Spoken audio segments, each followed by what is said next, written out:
Magandang hapon po. Sisilawin ka sa ginto. Ganyan po ang estilo ng dalawang Nigerian na inaresto dahil sa panggagancho sa ibang dayuhan. Modus sila maghanap ng investor para maibiyahe sa Pilipinas sa mga gold bar mula Africa. Nakatutok si John Consulta, exclusive.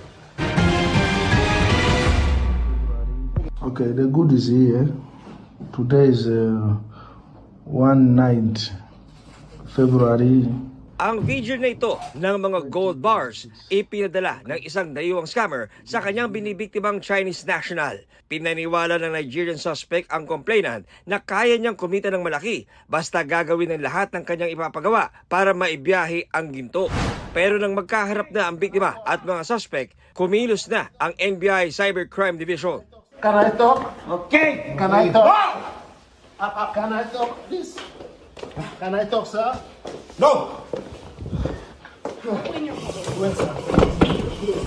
Please just wait 1 minute. No! Don't move! Please, 1 minute. 1 minute. I'm not listening. 1 minute. 1 minute. 1 minute. 1 minute. 1 minute.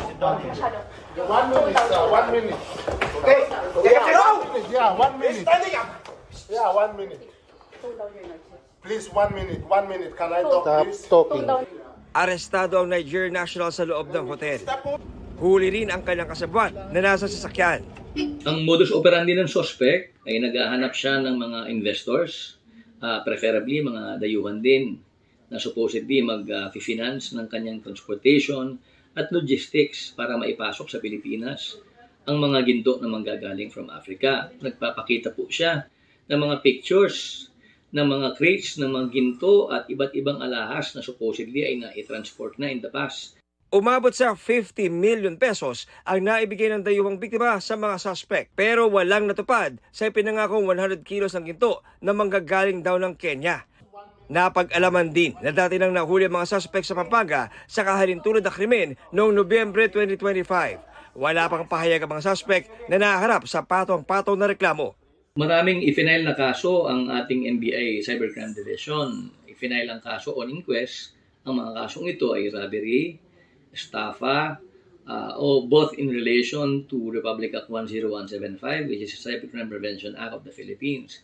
Para sa GMA Integrated News, John Consulta, nakatutok 24 oras. Bugbog sarado sa Las Piñas ang isang Pakistani national na nakasagasa umano ng bata. Pero sa gitna ng pagkuyog, pinagnakawan daw ang dayuhan. Nakatutok si Jomer Apresto. Kinuyog na mga residente ang driver ng isang kotse sa Pulang Lupa 1, Las Piñas City, gabi nitong February 17. Kita sa video ang dalawang lalaki na pinagsusuntok ang driver ng kotse. Ang iba pang lalaki pumasok sa loob ng sasakyan. Ang kotse nakabangga raw ng 4 na taong gulang na batang babae. Ayon sa Las Piñas City Police Station, isang senior citizen na Pakistani national ang nagmamaneho. Wala raw siyang planong takbuhan noon ang batang nabangga niya. Hindi daw talaga niya napansin yung bata. Nagulat na lang siya at may nabangga siya at na-run over niya yung bata. Nung nakita po ng mga bystanders kasi marami pong tao doon sa lugar na yun, ay tinuyog po siya.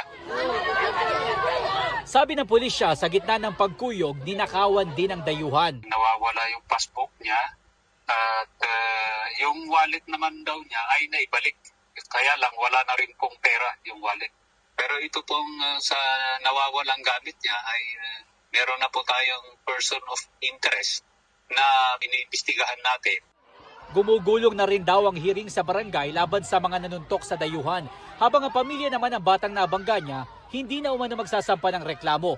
Matapos magkasundo na sasagutin ng Pakistani ang papagamot sa bata na nananatili pa rin sa ospital. Para sa GMA Integrated News, Jomer Apresto, nakatutok 24 oras. Serbisyo muna bago politika.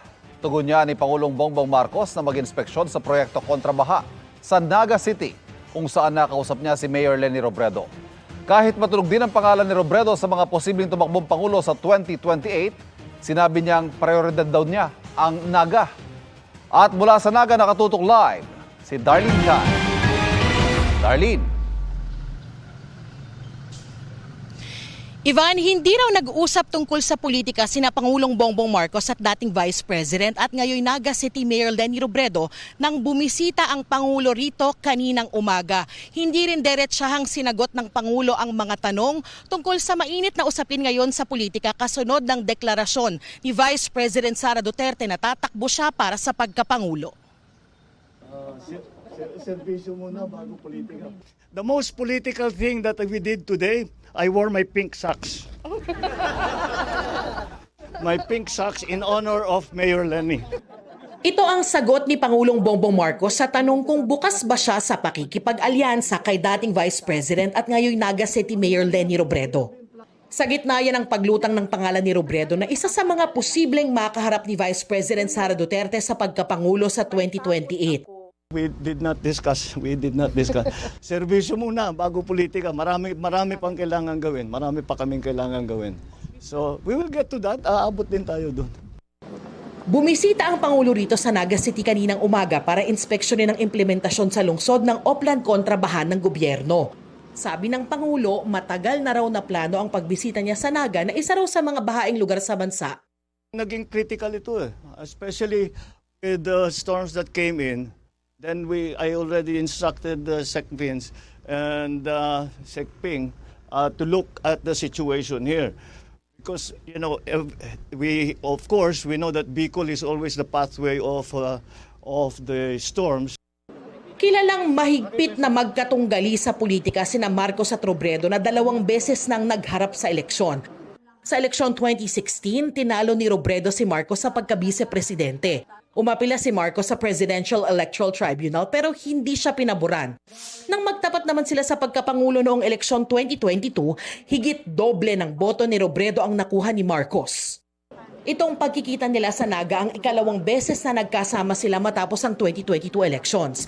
Huli silang nakitang magkasama ng pasinayaan ng Sorsogon Sports Arena noong October 2024. Nauna nang sinabi ni Robredo na tiyak siyang hindi pag-uusapan ng politika sa pagbisita ng Pangulo sa Naga. Siguro hindi maiiwasan na bigyan ng kulay politika, pero wala talaga. Itong programa ng national government. In fact, hindi lang naman ito sa Naga. Isa lang kami sa mga sites na nasa pilot areas. And ang alam ko, pinuntahan ni Presidente yung mga sites. Pero diretsahan pa rin tinanong si Robredo kung iniisip niyang tumakbo sa pagkapangulo sa 2028. Ako, hindi ko kinoconsider pag-usapan yung political deserve. Kasi ang dami ko pang trabaho gagawin. Nauto ko lang, at mayor, di pa ka 1 year. Para pag-usapan yung 2028, parang disservice naman sa mga tao. Matipid naman ang sagot ni Pangulong Marcos nang hinga ng reaksyon sa anunsyong pagtakbo sa Pangulo ni Vice President Sara Duterte. Nothing really. That's her choice. Again, Hindi na rin siya tumugon sa kahandaan ng kapatid na si Senadora Amy Marcos na maging running mate ni Duterte sa 2028. Ivan, agad ding umalis ang Pangulo matapos ang inspeksyon kaninang umaga pero sigurado raw na babalik siya rito para kumustahin at inspeksyonin ang usad ng Oplan kontrabaha at para sa rehabilitation ng Maharlika Highway. Yan ang latest mula rito sa Naga City. Ivan? Maraming salamat, Darlene Kai.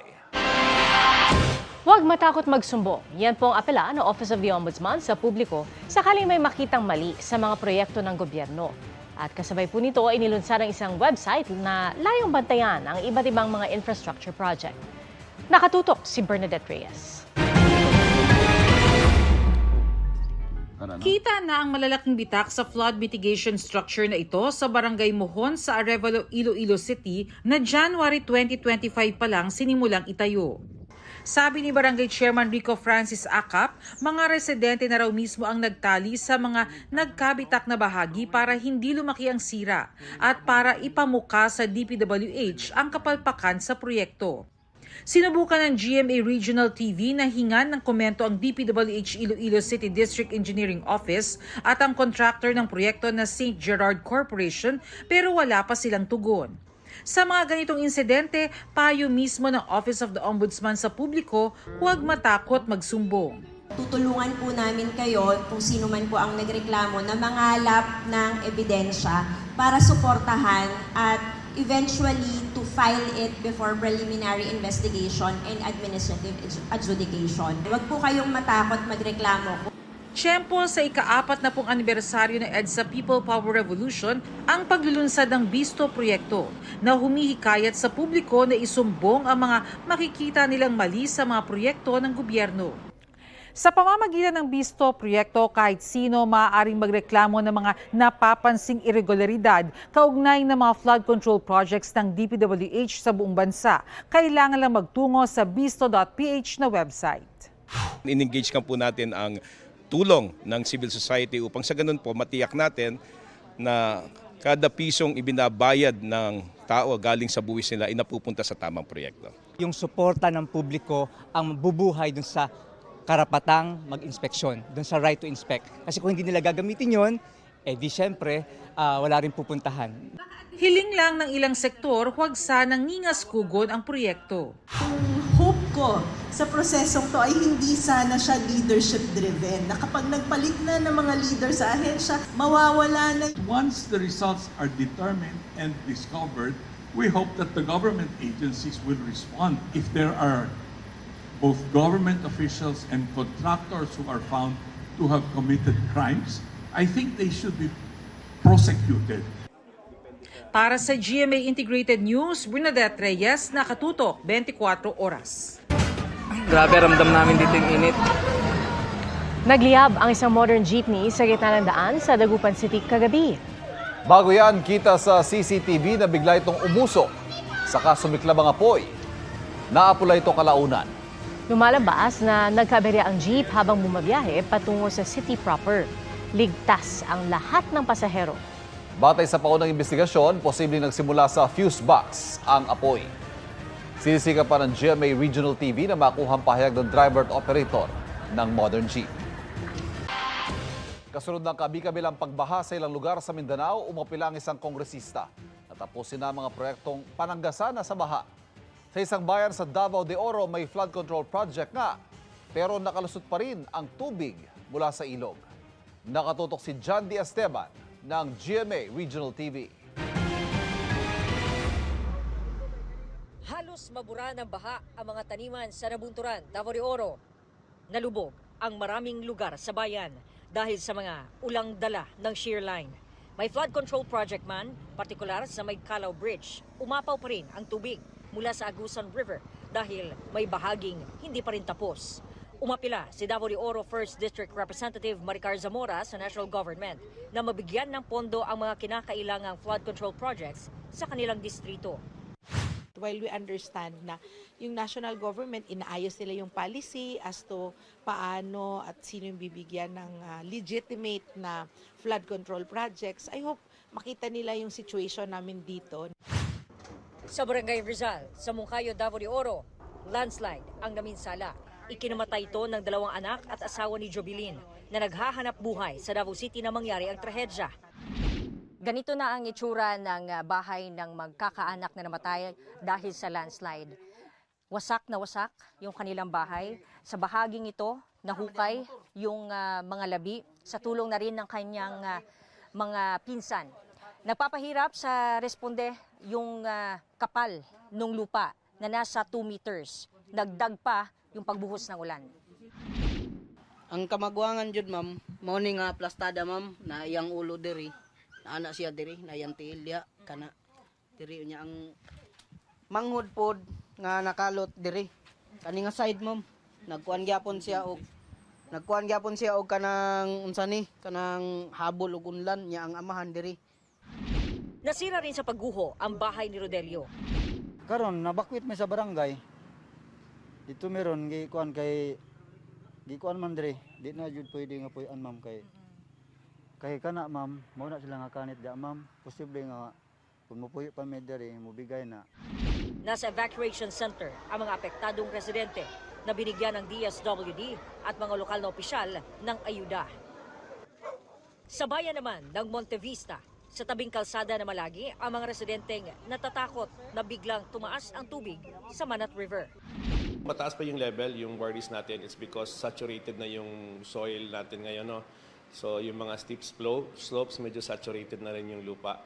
And based on our forecast, outlook, meron pa mga series of rain showers and thunderstorms maybe the few days from now. Para sa GMA Regional TV at GMA Integrated News, John D. Esteban, nakatuto 24 oras. Isang pagtitipon at concert ang idinaraos ngayon sa Quezon Memorial Circle bilang paggunita sa ika-40 anibersaryo ng People Power Revolution. At nakatutok doon live si Mav Gonzalez. Mav?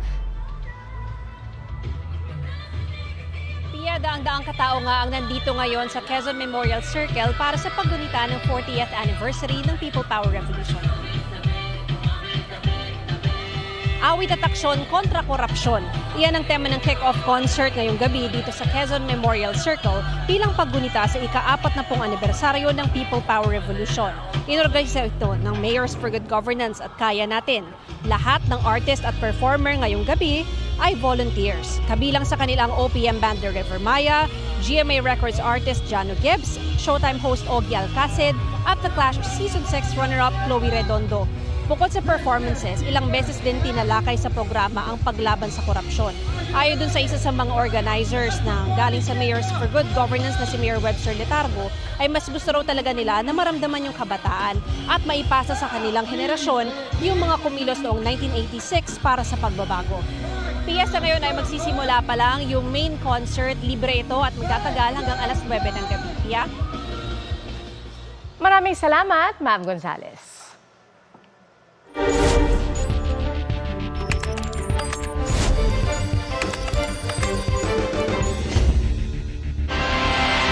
Ilan pang mga desisyon kaugnay sa kasong Crimes Against Humanity ni dating Pangulong Rodrigo Duterte ang inilabas ng Pre-Trial Chamber 1 ng International Criminal Court bago ang confirmation of charges hearing sa susunod na linggo.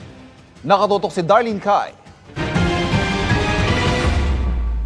3 araw bago ang confirmation of charges hearing ni dating Pangulong Rodrigo Duterte para sa kinakaharap na Crimes Against Humanity, tinanggihan ng ICC Pre-Trial Chamber 1 ang hiling ng depensa na atasan ng prosekusyon na magsumite ng ikalawang bersyon ng DCC o document containing the charges at pre-confirmation brief na may mas kaunting redactions. Ang hiling kasi ng depensa mas maisagawa sa public session ng confirmation of charges. Maisa publiko ang mga partikular na impormasyon tungkol sa ilang testigo at ideklara kung natukoy ang kinaroroonan at kung pumayag ang ilang saksi na humarap sa paglilitis. Bagaman sinabi ng Chamber na may batayan ng isinusulong ng depensa sa pagiging bukas at transparent ng pagdinig, hindi pa rin daw ito lubos o absolute. Ayon sa Chamber, kailangan pa rin daw na protektahan ang kaligtasan ng mga testigo, gayon din ang kanilang physical at psychological na kalagayan, maging ang kanilang dignidad at privacy. Iginit din ng Chamber na ang bersyon ng DCC at PCB na may kaunting redactions ay sapat na para maunawaan ng publiko ang krimeng isinasakdal sa suspect. Dagdag pa ng Chamber, kinakailangan pa rin ng kasalukuyang bersyon ng DCC at PCB, gayon din ang proteksyon na ipinapatupad para sa mga testigo. Sa isa pang bersyon, pinayagan ng Pre-Trial Chamber 1 ang hiling ng depensa at prosekusyon na magdagdag ng item sa kani-kanilang list of evidence. Nitong February 18, unang humiling ang depensa na magdagdag ng 108 items sa kanyang listahan na hindi tinutulan ng prosekusyon. Sa kaparehong araw ay humiling din ang prosekusyon na magdagdag naman ng 14 items sa kanilang list of evidence. Wala ring pagtutol ang depensa. Iniutos ng Chamber na magsumite ang depensa at prosekusyon ng kanilang updated list of evidence na hindi lalampas sa February 20. Sa Lunes, magsisimula ang confirmation of charges sa ICC para sa alegasyong murder as a crime against humanity laban kay Duterte. Tatagal yan ang 4 na araw.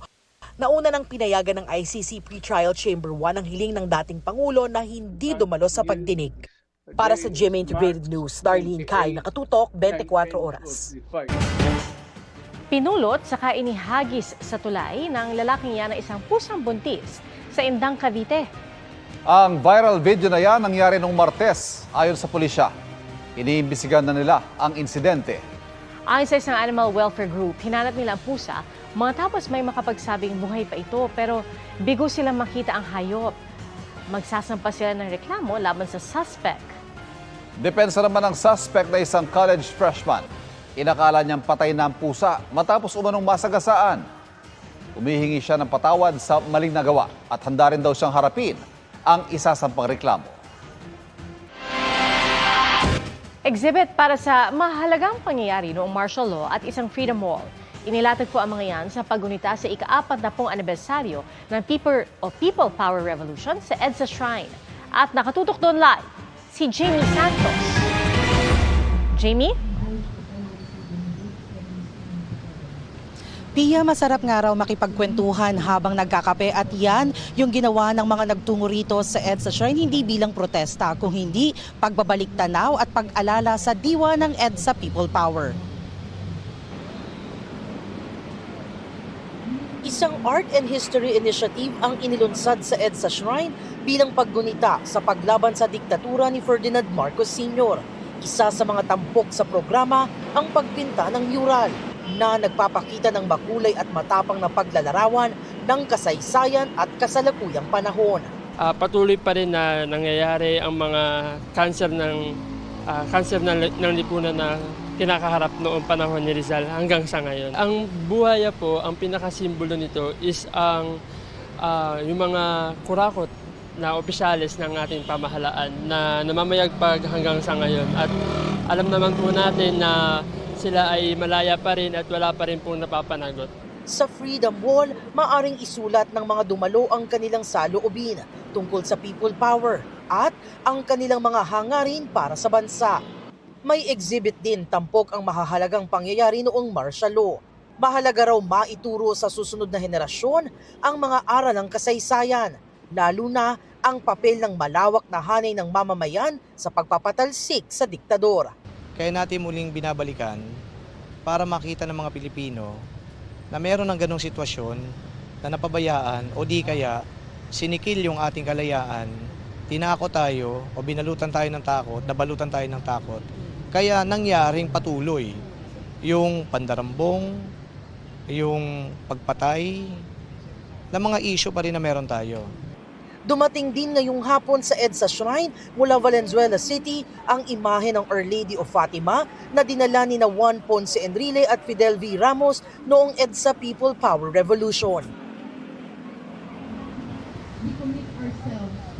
Pia, in-unveil na nga yung mural na makikita nyo sa aking likuran dito sa pader sa EDSA Shrine. Matapos nito, isang misa ang isasagawa ngayong alas 6 ng gabi na pangungunahan ni Archbishop Jose Cardinal Advincula. At yan ang latest mula rito sa EDSA Shrine. Balik sa iyo, Pia. Maraming salamat, Jamie Santos. Bukod sa Senado, absent din sa alumni homecoming ng Philippine Military Academy ang produkto nitong si Senador Bato de la Rosa. Ang kanyang pagliban sa tungkulin ng posibleng talakayan ng Senado sa Lunes ay kay Senador Ping Lacson. Nakatutok si June Veneracion. Nagbalik sa Sagradong Borromeo Field ng Fort del Pilar ang mga alumni ng Philippine Military Academy para sa kanilang taunang homecoming. Guest speaker si Senate President Pro Tempore Panfilo Lacson ng PMA Matatag Class of 1971. Ngayong may mga maaga nang naghahayag ng intensyong tumakbo sa eleksyon 2028. Sabi ni Lacson, hindi raw siya interesadong tumakbo. I'm nearing the twilight of my career. I plan or intend to finish my public service career in 2031 when my current or first term ends. Isang kilalang graduate ng PMA ang wala sa marcha, si Senador Bato de la Rosa ng sinagtala Class of 1986. Matagal na rin siyang absent sa mga sesyon ng Senado. Sabi ni Lacson, ang pagliban ni de la Rosa ay isa raw sa maaaring pag-usapan sa isasagawang All Senators Caucus sa Lunes. I think we should take it seriously, no? And on Monday, pagka meron kaming All Senators Caucus, it could come up and we can have a consensus.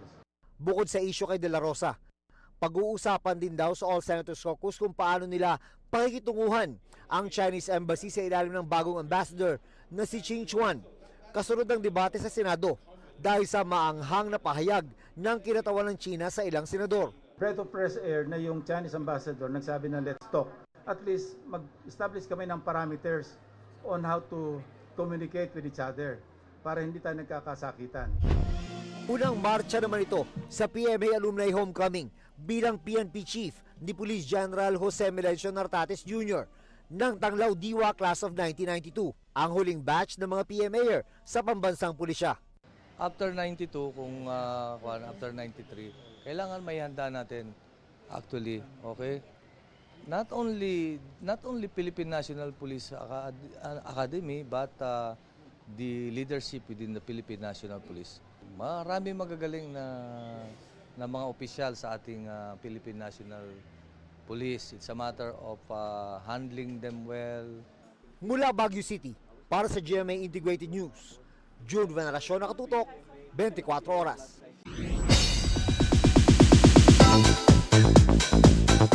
Relationship goals maging sa pagsasanay ng Filipino martial arts sina kapuso couple Ruru Madrid at Bianca Umali. Makichika tayo kay Athena Imperial. Proud boyfriend si Ruru Madrid sa pagsalang ni sangretera Bianca Umali sa matinding fight scene nila ni Gargan, played by Tom Rodriguez sa Encantadia Chronicles Sangre. Saksi ako sa kung gaano kahirap yung pagbuo nitong Gargantera fight scene. Actually, it's a month of preparation. Talagang siya yung pumunta kila Direk Enzo, Miss Suzette, Direk Rico, para lang maiayos yung magiging fight scene. And of course, with the help of action stunt team. Pagka pinapanood mo si Bianca, you'll see how dedicated she is and kung gaano niya kamahal yung ginagawa niya. Parehong nagtitrain sila Bianca at Ruru ng Filipino martial arts na Laraw Kali Pamuok sa Laguna. Sabi ni Ruru, gusto nilang palaganapin ang sining panlaban na sariling atin. Ang dami kong na-discover na mga art na pwede rin nating mai-apply sa kung ano yung ginagawa ko sa television or sa pelikula. And at the same time, yung pagpe-preserve ng kultura nating mga Pilipino, di ba? Nakafocus si Ruru sa mas pisikal na panuntukan. Si Bianca naman, nagte-train sa paggamit ng balisong para sa self-defense. Malaking bagay din to sa mga kababaihang Pilipino to protect ourselves, di ba? Matutunan natin, lalo na sa panahon ngayon. Athena Imperial updated sa Showbiz Happenings. And that's my chika this Saturday night. Ako po si Nelson Canlas. Bumisita at nangmusta sina Senator Risa Ontiveros at PCG spokesperson for the West Philippine Sea, Commodore J. Tariela, sa mga taga-Kalayaan, Palawan. Ang reaksyon naman ng kanilang alkalde sa mungkahing ipamigay na lang ang bayan, alamin sa pagtutok live ni Rafi Tima. Rafi. Ivan Pia, papalapit pa lamang yung aming sinasakyang aeroplano ng PCG Lulan, sina Commodore J. Tariela at Senadora Risa Ontiveros dito sa Isla ng Pag-asa, ay sunod-sunod na yung aming natanggap na mga notification at radio challenge mula sa katabing artificial island ng China sa may Subi Reef. Maliban pa ito sa pagpasok ng mga text notification na "Welcome to China." Lahat yan narinig at nakita ng mambabatas. Nagtungo sina Senadora Risa Ontiveros at PCG spokesperson Commodore J. Tariela sa Kalayaan Municipality para makita ang kalagayan ng lugar at magbigay ng ayuda, magpahayag ng pakikisa sa mga residente ng Pag-asa Island. Sa kanilang pagharap sa mga residente at mga opisyal ng lokal na pamahalaan ng Kalayaan, ipinaalala ng mga opisyal kung bakit matibay ang pinangahawakan ng bansa sa islang ito, bagamat nasa labas ito ng exclusive economic zone ng bansa. Sa unang pagbisita ni Ontiveros sa isla, namigay ang kanyang grupo ng ayuda at may dala rin silang medical team at mga gamot. Nakita rin niya kung gaano karami ang mga Chinese Maritime Militia na halos nakapaligid sa isla, bukod pa sa mga nabuhalang barko ng China Coast Guard at People's Liberation Army Navy. Sa pagbalik ng mamabata sa Puerto Princesa, dumaan ang PCG aircraft sa Mischief Reef at Tayungin Shoal kung saan nakasadsad ang PRP Sierra Madre. Nakausap ng senadora ang mga sundalo na nakaistasyon sa barko sa pamamagitan ng radyo. Ang alkalde naman ng bayan ng Kalayaan, natawa na lang daw sa suhestyon na ipamigay na lang ang Kalayaan para hindi na maging komplikado ang sitwasyon sa lugar na ito. Narito ang kanilang mga pahayag. Pero kami po dito, okay lang sa amin yun. Kailangan namin unawain. Pero mas maganda pumunta sila at masaksiyan lang, hindi lang yung marinig nila sa mga balita, lalo na paliwanag ng ating mga dignitaries, no? Mga experts sa maritime law. Maunawaan nila na ang Pag-asa ay atin. Alam niyo naman po na nakakatanggap ng mga text messages sa Welcome to China. Alam niyo na rin yung mga radio challenges. Pero anong difference na na-experience niyo mismo? Ibang klase pa rin. Makita mismo sa cellphones ng mga kasama namin sa Philippine Coast Guard plane. Yung lumalabas dun sa upper left ng cellphone monitor, yung Chinese characters. At yung mga text messages na "Welcome to China." Totally unacceptable. Para ang China na lang ang hindi pa nakatanggap ng memo. Kaya text sila ng text ng ganyan at radio challenge sila ng radio challenge habang kami po ay palipad dito. Well, gaya nga ng sinabi ng ating mga unang nagsalita, Nandirito tayo, atin ito, at gumagana ang isang lipunang Pilipino dito sa Pag-asa Island. Kami po ay nandito para manindigan na ang Kalayaan Island Group kahit kailan ay hindi namin iiwan, kahit kailan ay hindi namin ipamimigay at magsasama-sama tayong tindigan ito para sa susunod na saling lahi ng Pilipino. My governance, my enforcement, my infrastructure, my basic services, my local government, my schools, my civilians, my lahat ng component, kompleto po. No question about it. The Philippines has effective governance and ownership of the municipality of Kalayaan, especially Pag-asa Island. Atin po ito. Laking pasalamat naman ng alkalde ng municipality ng Kalayaan sa pagbisita ng dalawang opisyal. Sana raw ay madalaw pa sila ng mas maraming national officials para makita, maramdaman at marinig nila ang hinaing ng mga taga-Kalayaan. Yan ang latest mula dito sa Puerto Princesa sa Palawan. Ivan? Maraming salamat, Rafi Tima.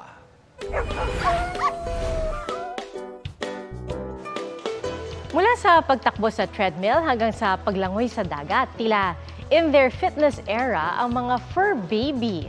Ang isang aso naman malupet, magbantay para hindi manakawan. Kilalanin sila sa pagtutok ni Darlene Kai. Athletic ha? Ngayong nauuso na ang pagtakbo, hindi lang humans ang nasa kanilang running era. Di kasi magpapahuli ang rescue dog na si Bruno. Wagas makatakbo na para bang sasalang sa marathon. At no problem kahit pa indoor dahil 3 times a day siya kung mag-treadmill. Kwento ng kanyang fur parent, si Bruno pa mismo ang nagpapabukas ng treadmill. Heto at naging laman pa ng balita si Bruno. Nang makita ang sarili sa TV, napatayo ang proud doggy. Swimming sa irigasyon ang trip naman itong asosasyon ng 3 aso sa Lawag, Ilocos Norte. Sabi ng kanilang fur mom, hilig talaga nilang maligo, especially sa beach. Mapa-beach man o swimming pool, game din sa paggala at todo paddle pa ang poodle na si Kaya. Lagi rin siyang nakaporma, certified cautionista.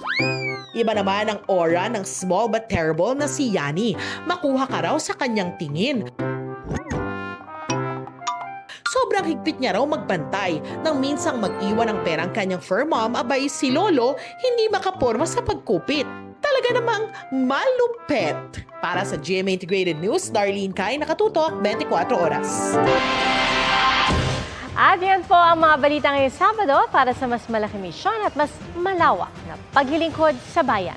Ako po si Pia Arcangel. Ako po si Ivan Mayrina mula sa GMA Integrated News, ang News Authority ng Pilipino. Nakatutok kami 24 oras.